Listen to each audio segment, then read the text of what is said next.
ओम नमो ब्राह्मणदेवाय गोब्राह्मणहिताय च जगतहिताय कृष्णाय गोविंदाय नमो नमः।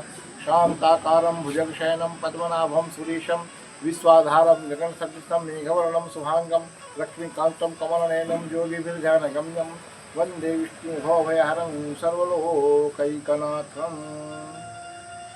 कार्तिक मास शुक्ल पक्ष की प्रबोधनी एकादशी का महात्म। युधिष्ठिर ने पूछा, श्री कृष्ण, मैंने आपके मुख से रमा एकादशी का यथार्थ महात्म सुना। मानद अब कार्तिक शुक्ल पक्ष में जो एकादशी होती है उसकी महिमा बताइए। भगवान श्री कृष्ण बोले, राजन, कार्तिक के शुक्ल पक्ष में जो एकादशी होती है उसका जैसा वर्णन लोक सृष्टा ब्रह्मा जी ने नारद जी से किया था वही मैं तुम्हें बतलाता हूँ।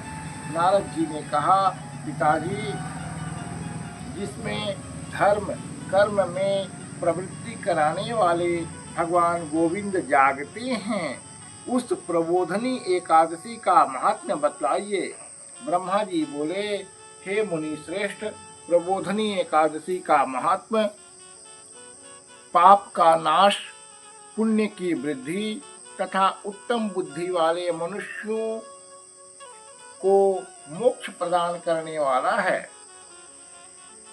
समुद्र से लेकर सरोवर तक जितने भी तीर्थ हैं वे सभी अपने महात्म्य की तभी तक गर्जना करते हैं जब तक कि कार्तिक मास में भगवान विष्णु की प्रबोधनी तिथि नहीं आ जाती। प्रबोधनी एकादशी को एक ही उपवास कर लेने से मनुष्य 1000 अश्वमेध तथा 100 राजसूय यज्ञ का फल पा लेता है। बेटा, जो दुर्लभ है, जिसकी प्राप्ति असंभव है तथा जिसे त्रिलोकी में किसी ने भी नहीं देखा है, ऐसी वस्तु के लिए भी याचना करने पर प्रबोधनी एकादशी उसे देती है। भक्ति पूर्वक उपवास करने पर मनुष्यों को हरि बोधिनी एकादशी ऐश्वर्य, संपत्ति, उत्तम बुद्धि, राज्य तथा सुख प्रदान करती हैं। मेरु पर्वत के समान जो बड़े बड़े पाप हैं उन सब को यह पाप नाशिनी प्रबोधनी एक ही उपवास से भस्म कर देती है। पहले के हजारों जन्मों में जो पाप किए गए हैं उन्हें प्रबोधनी की रात्रि का जागरण रुई की ढेरी के समान भस्म कर डालता है। जो लोग प्रबोधनी एकादशी का मन से ध्यान करते हैं तथा जो इसके व्रत का अनुष्ठान करते हैं उनके पितर नरक के दुखों से छुटकारा पाकर भगवान विष्णु के परम धाम को चले जाते हैं। ब्राह्मण अश्वमेध आदि यज्ञों से भी जिस फल की प्राप्ति कठिन है वह प्रबोधनी एकादशी को जागरण करने से अनायास ही मिल जाता है। संपूर्ण तीर्थों में नहाकर सुवर्ण और पृथ्वी दान करने से जो फल मिलता है वह श्री हरि के निमित्त जागरण करने मात्र से मनुष्य प्राप्त कर लेता है। जैसे मनुष्यों के लिए मृत्यु अनिवार्य है उसी प्रकार धन संपत्ति मात्र भी क्षण भंगुर है। ऐसा समझकर एकादशी का व्रत करना चाहिए। तीनों लोकों में जो कोई भी तीर्थ संभव है वे सब प्रबोधनी एकादशी का व्रत करने वाले मनुष्य के घर में मौजूद रहते हैं। कार्तिक मास की प्रबोधनी एकादशी पुत्र तथा पौत्र प्रदान करने वाली है। जो प्रबोधनी को उपवास करता है वह ज्ञानी है, वही योगी है, वही तपस्वी और जितेंद्रिय है तथा उसी को भोग और मोक्ष की प्राप्ति होती है। हे बेटा, प्रबोधनी एकादशी को भगवान विष्णु के उद्देश्य से मानव जो स्नान, दान, जप और होम करता है वह सब अक्षय होता है। जो मनुष्य उस तिथि को उपवास करके भगवान माधव की भक्ति पूर्वक पूजा करते हैं वे 100 जन्मों तक पापों से छुटकारा पा जाते हैं। इस व्रत के द्वारा देवेश्वर जनार्दन को संतुष्ट करके मनुष्य संपूर्ण दिशाओं को अपने तेज से प्रकाशित करता हुआ श्री हरि के वैकुंठ धाम को जाता है। प्रबोधनी को पूजित होने पर भगवान गोविंद मनुष्यों के बचपन, जवानी और बुढ़ापे में किए हुए 100 जन्मों के पापों को चाहे वे अधिक हों या कम धो डालते हैं। अतः सर्वथा प्रयत्न करके संपूर्ण मनोवांछित फलों को देने वाले देवाधिदेव जनार्दन की उपासना करनी चाहिए। बेटा नारद, जो भगवान विष्णु के भजन में तत्पर होकर कार्तिक में पराय अन्न का त्याग करता है वह चंद्रायण व्रत का फल पाता है। जो प्रतिदिन शास्त्रीय चर्चा से मनोरंजन करते हुए कार्तिक मास व्यतीत करता है वह अपने संपूर्ण पापों को जला डालता है और 10,000 यज्ञों का फल प्राप्त करता है।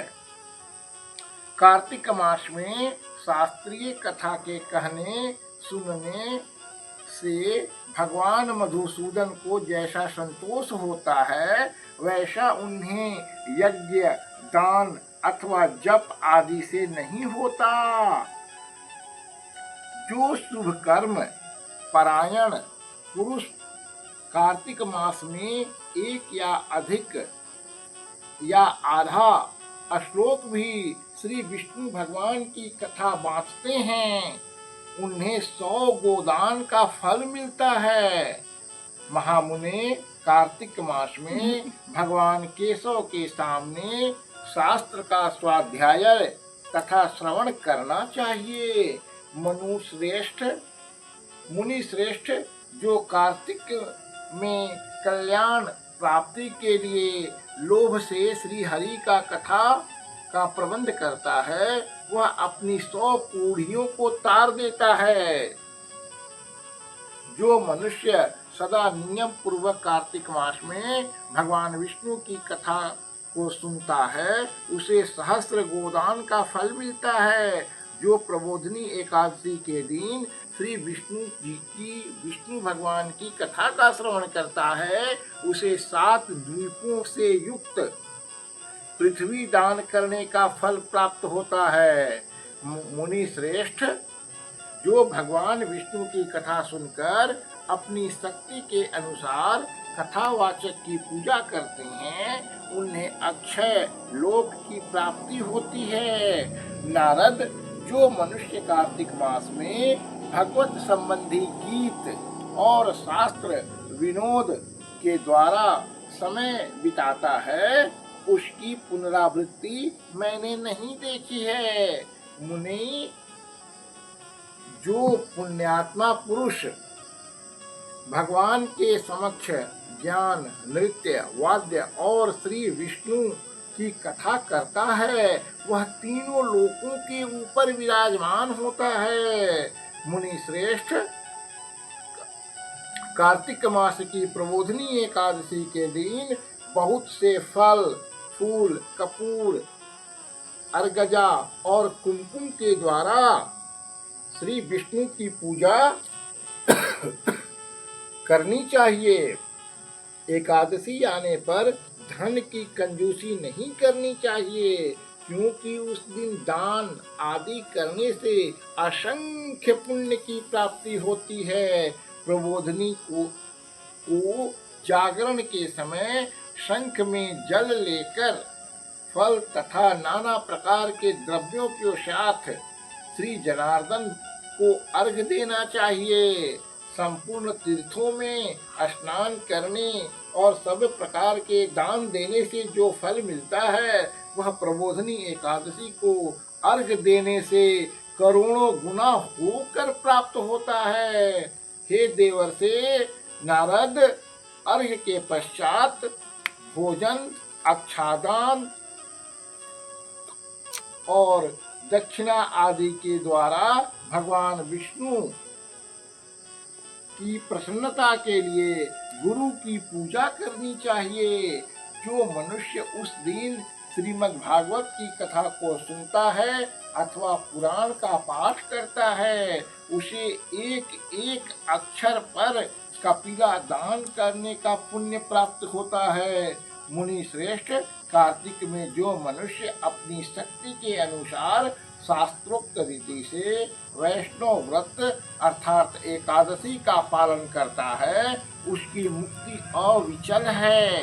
केतकी के एक पत्ते से पूजित होने पर भगवान गरुड़ध्वज 1000 वर्ष तक अत्यंत तृप्त रहते हैं। देवर्षि, जो मनुष्य अगस्त के फूल से भगवान जनार्दन की पूजा करता है, उसकी दर्शन मात्र से नरक की आग बुझ जाती है। हे वत्स, जो कार्तिक मास में भगवान जनार्दन की तुलसी के पत्र तथा पुष्प अर्पण करते हैं, उनका जन्म भर का किया हुआ सारा पाप भस्म हो जाता है। हे मुने, जो प्रतिदिन दर्शन, स्पर्श, ध्यान, नाम कीर्तन, स्तवन, अर्पण, सेचन, नित्य पूजन तथा नमस्कार के द्वारा तुलसी में 9 प्रकार की भक्ति करते हैं, वे कोटि सहस्र युगों तक पुण्य का विस्तार करते हैं। हे नारद, सब प्रकार के फलों और पत्तों को चढ़ाने से जो फल मिलता है वह कार्तिक मास में तुलसी के एक पत्ते से मिल जाता है। कार्तिक आया, देख, प्रतिदिन नियम पूर्वक तुलसी के कोमल पत्तों से महाविष्णु श्री जनार्दन का पूजन करना चाहिए।